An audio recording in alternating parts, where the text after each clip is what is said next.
Good morning again, Scott here, known as Cantaloupe to some online, and I'm bringing another subject to you that's interesting to me. It might be of interest to you or someone you know, and that is affirmative action.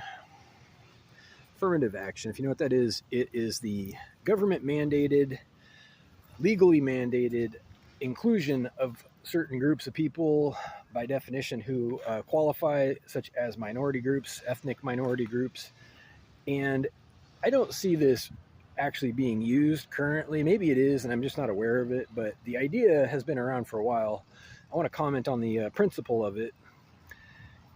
And the idea is that due to systemic racism and a measurable difficulty and unfair blocking of minority groups, as far as equal opportunity goes, they are legally, the businesses are legally required to hire a certain quota of minority groups based on their demographics.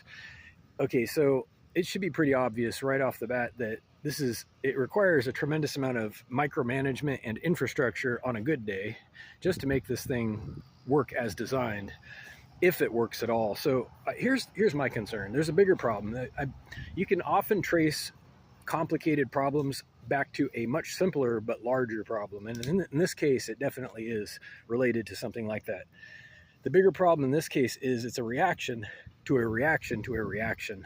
So let me trace this back real quick. This will be a short video. The problem of unequal opportunity, which is pretty obviously unfair, it's not proper, contrary to good business and social decency, quality of life, it's unsupportable, unethical. The problem of unequal opportunity arises from another problem, a problem of an expectation that you must work at gunpoint. And if you think I'm exaggerating, try not working.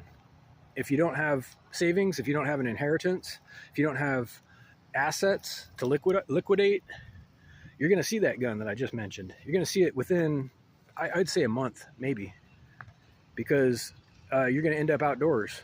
You're going to end up looking for something to eat.